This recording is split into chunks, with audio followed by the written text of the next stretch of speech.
Back to another episode of the Casey Campbell podcast. Casey Campbell with you, of course. Pleased to be joined by the Minnesota head baseball coach. Of course, that is John Anderson. John, always a pleasure to have you on. Thank you, Casey. Always a pleasure to be with you. All right, let's talk about this season so far. I know you guys made an announcement today regarding some members of your coaching staff. So kind of talk about that. Yes, well, we were fortunate this fall. We had Mike Kwasnicka and Alec Crawford join our staff. Trey Vavra was our volunteer last year, and he got married and moved on and to the next part of his life. And so we were in a position where we had to hire a new volunteer coach. And I'm thankful that Mike Kwasnicka has agreed to join us this last fall. He's a former outstanding player in the program and played professional baseball at a fairly high level. And he's been involved in the traveling team here, the development team here, North Star, for a number of years. And so he's stayed connected to our program, and to have Mike on our staff, I think, has been a tremendous help. It's always difficult to find a volunteer coach, obviously, for a number of different reasons, but somebody that has the teaching skills and the baseball background, and as in Mike's case and Alex's case, they're alumni and they care a great deal about the program. They want to add value to this program. They wore the M. They want to continue to wear the M and add to our history and tradition.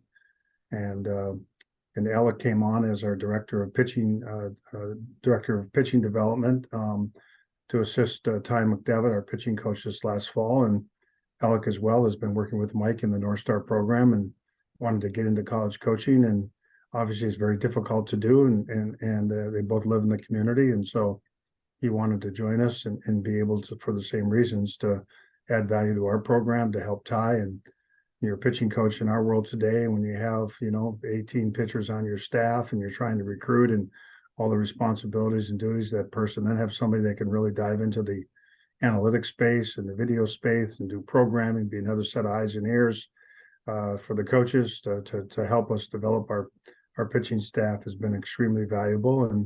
And now, unfortunately, Ty has had to take a leave of absence due to some health concerns. He wants to dedicate his time fully to getting healthy so he can return to our program sooner rather than later. And so Alec will assume the duties as the interim pitching coach here and take over the full duties of Ty until Ty is able to return and his health improves. All right. Well, let's kind of preview what's to come with this season and kind of talk about some of the returning guys this year and some of the battles that we might see around the diamond. Okay. Well, first and foremost, I think if I reflect on where we are today from the start of the fall, first of all, I think I figured it out since the fall of 19, we had probably 3 times as many hours of player development time in practice this fall compared to 2020 and 2021, due to a number of situations where we had to shut down for COVID and different things that happened. And so I think what I've noticed since the fall started, we've been able to get consistently solid work time in terms of player development on the fundamentals of the game. We've been able to get into the weight room consistently and improve the strength and the athleticism of our team. And so where I see our team now compared to what I saw the last 2 falls, we're so much further along. We've got back some valuable player development team that many of these younger players have missed the last 2 years, let alone the games we missed, the summer games they missed. And this program has been built on being able to be good at player development.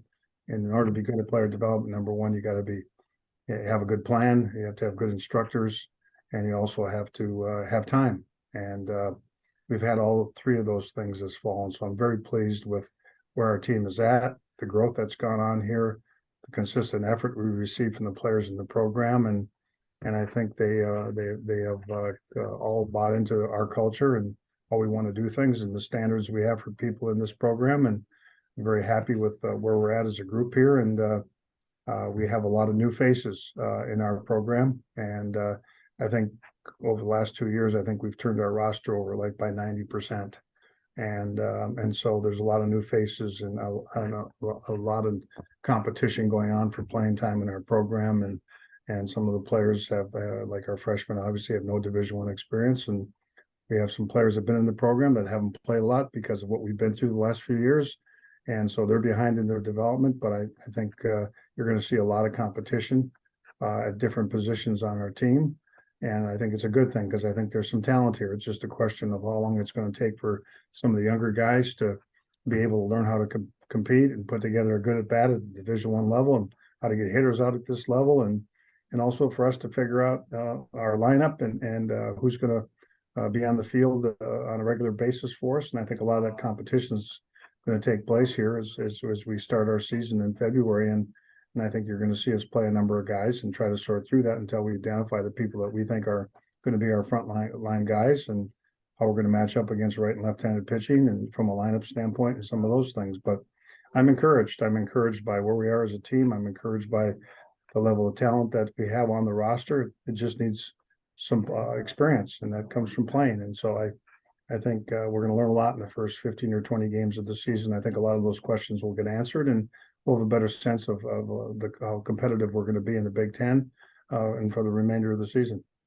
Okay, so just to kind of talk about some of the names that of course fans will be familiar seeing out around the diamond for the Gophers this year. Well, I think based on what's happened last year, I think first and foremost, I think Boston Marilla will probably be a player that'll hit in the middle of our lineup. Will play left field. You got Brett Bateman back, who has proven to be an outstanding Division I player in center field. I think those two guys you're going to see in the lineup. I've been very, very happy. Jake Perry, a freshman last year, really came on the last through the season and had a really good summer and fall. He'll be our third baseman right now. And I think he's shown us that he's ready to make that jump and be an everyday player. So I think when you look at the lineup, I think those three guys are obviously going to be in there. And then Brady Council fits into that group as well. He played substantially as a freshman. He learned a lot. He improved. He got better. He had a great summer.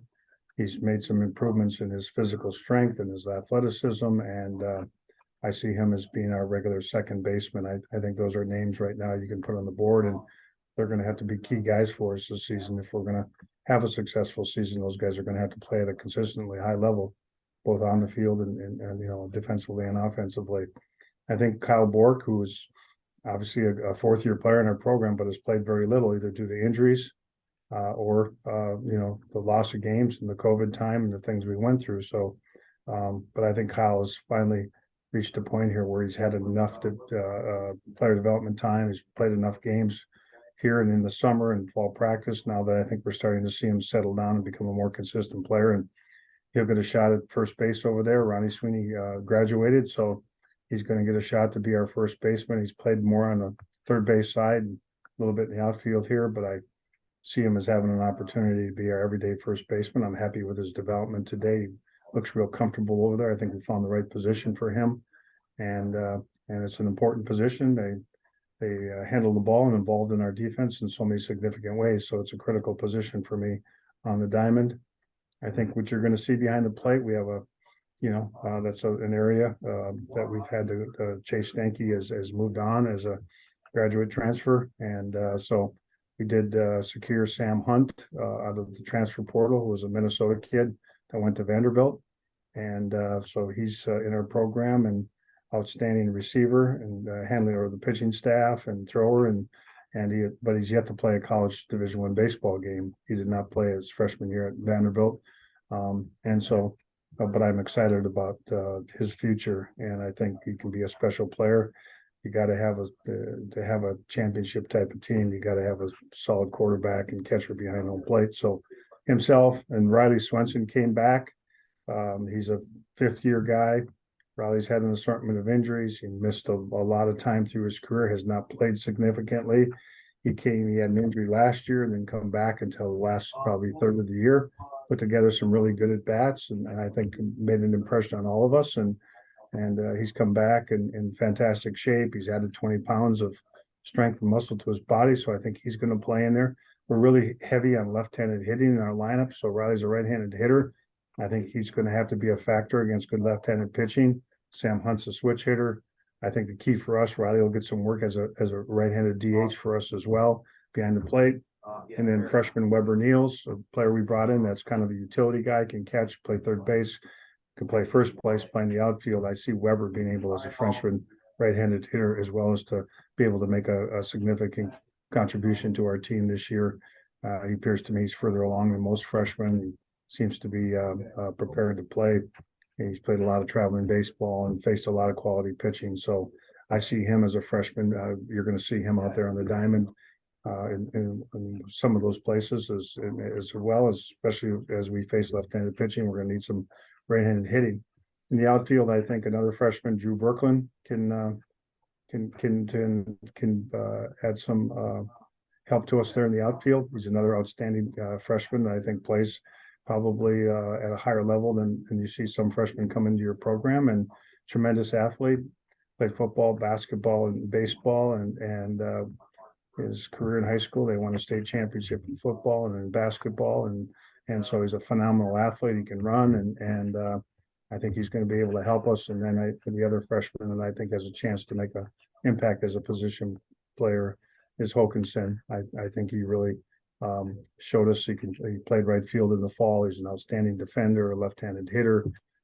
He was a player of the year in the state of Minnesota last year, and another left-handed hitter. He also is going to pitch for us and help us on the mound. He'll probably be used out of the bullpen, but he's going to be a two-way guy that I think can really help us in both spots as a freshman, and he's going to get a chance to earn his position out in right field for us, along with him and Brady Jurgella, junior college transfer we brought in, another guy that is an athlete, can really run. So I think he's going to get a chance to earn a spot in the outfield. So I think right now, I think right field is up for grabs, and there's some names out there, and if we have to make some adjustments against left-handed pitching, I think you got Brooklyn that can jump in there as a right-handed hitter. But I think there's really going to be a good battle going on for playing time out there in the outfield. There's lots of competition, and I'm comfortable saying I think we're going to find somebody that can give us a pretty consistent level of play out there. So as I look around our team, I think the other player at shortstop, we haven't talked about it, but I think it's a critical position. We got to find consistently good play there and better play. And Jake Larson played some as a freshman there. He's back, much improved. We did bring in a junior college player, Ike Mazinga, and he's a left-handed hitter. He's played all over the diamond, infield and outfield, in junior college and in the Northwoods League last summer. And Ike is, we put him at shortstop. It's a big need for us, and he's held up very, very well there. I've been very impressed with Ike and his play at shortstop in the fall and this winter. I think he's going to have a chance to earn that position. And then Joe Hauser, who had surgery last year in his back, and Joe's getting an opportunity to play there, play third base. And Joe is also going to get back on the mound, which he did in high school. He did pitch at Arizona State his freshman year. He's going to be another two-way guy that I think can help us out of the bullpen on the mound, and he'll get an opportunity to earn playing time either as at short or someplace in the infield, maybe first base, and another right-handed hitter that we're hoping we can get some production out of against good left-handed pitching. So I think when you look around the diamond, I think those are the guys that jump out at you right now as have the best chance to at least start the season and be out there in the field. All right. Let's talk about the conference for a second. I know the Big Ten is going to see, of course, 3 new coaches in the league. Of course, Ohio State, Michigan, and Northwestern. What's the conference going to be like this year? It was a pretty tough one last year, and it was pretty good. So what's your outlook for the conference this year? Well, I think we went through a cycle. We just finished a study about the offensive numbers in college baseball for the last 3 years, and the spike in offense last year was amazing in terms of runs scored and ERA in our league. And I think what you saw the last few years, because of the extra year of eligibility, the reduction in the draft, elimination of minor league teams, I think you've seen a whole bunch of old guys offensively, especially in this league the last couple of years, and guys that had 400, 500, 600 Division I at bats. And I think that's what you saw in our league. I saw a lot of old position players in this league last year with a lot of experience. Many in the old days, they would have been gone either through graduation or into professional baseball. And so I saw a trend of some really teams that were, different than what you've seen historically in our league because of the things that happened. And so I think it's been difficult right now to try to follow our league because of the transfer portal and the extra years of eligibility and all the things going on. it's really difficult, I think, to try to keep an eye. And I haven't really studied many of the rosters very closely. We're not there yet. I'm more focused on our team. But I think what you see in the league, I mean, I said this before, until 10 years ago, maybe less than that, 8 years ago, not many guys got fired in this league, and not many schools change coaches very often. And so I think you're seeing it as a stronger emphasis on winning in baseball. And I think you've seen a commitment to improvement in facilities, and that's impacted recruiting. You've seen the coaching changes and improvement in the coaching. I think everybody's committed at a high level. And so you're going to have a conference right now, like many of the other Power Five conferences, that there's no easy weekends.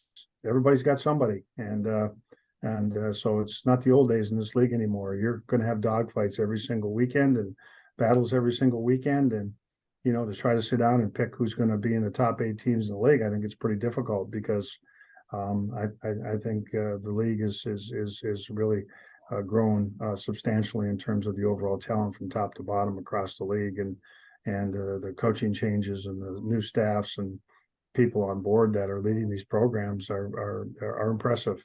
And so I think you have a league that is strong. I think it follows the lines of some of the other sports in our conference, and this being no different. So I think you have a strong conference, and you better be ready to play each and every weekend because you're gonna play a quality opponent in this league every weekend, and I think that's what makes it fun. I think it makes it very competitive, and it's going to make for another interesting Big Ten season.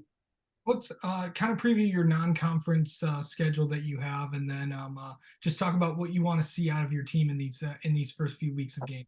Well, we're going to be challenged. I think if you study my scheduling history, I always like to play good competition. And how you get better, you got to learn how to play against quality competition. You got to learn how to put together a bat against an outstanding Division I pitcher. You got to learn how to handle matchups out of the bullpen. You got to go out in environments and play people and be challenged on defense and learn how to slow the game down when it gets sped up by the competition that you're facing. So I'm a firm believer, and we're only going to get better here by playing great competition. And we have a schedule. We're going to get challenged right off the bat in the tournament surprise that Oregon State holds, and we're going to jump in with UC Santa Barbara and Oregon State and New Mexico, and so it starts there, and then we go the next weekend to Fort Myers. We're going to play St. Louis University there, and then come back to the Cambria College Classic. We have defending national champion Mississippi, we have Vanderbilt and Hawaii that we're going to line up against, and Maryland and Nebraska will be the other 2 Big Ten teams will play across. So, and then we go on to West Virginia, and we got Gonzaga coming in for a couple of midweek games at US Bank Stadium, and we got Houston coming in for a weekend, and Creighton in the non-conference, and then they throw in some of the schools in the Midwest here in the South Dakota State, North Dakota State, St. Thomas, and some of those people. So we got 27 games in February and March here. And this is the first year in a long time that I've been able to put together a 56 game schedule of Division I opponents. And because of US Bank Stadium and the way the calendar missed with our missed class days, the fact that we have St. Thomas in our region now, there's another school added in our region that allows us to schedule some midweek games. Was always difficult in the past, and US Bank Stadium has allowed us to bring in some people and play some outstanding teams in midweek. So, and we finish up with Creighton the last weekend in March, right before we start the Big Ten. So there are going to be plenty of opportunities against great competition in that schedule to evaluate our team and help them grow and get better, and hopefully play the game better and better as the season goes on. So it's a very competitive schedule. I think we have 31 home games, 3 neutral, or 32 home games and 21 on the road. Yeah. And so not many years we've played more home games than road games. This is a real exception this year, and it'll be good for this team because this team needs to play against good competition. The young guys need to have those experiences to get better and get their careers started. And I'm excited about this challenge in the schedule, but I'm excited that the guys are going to be able to play against some quality competition. All right. Well, John, thank you so much for coming on and talking with us, and best of luck to you and the Gophers this season. All right, Casey. Thank you. Take care of yourself.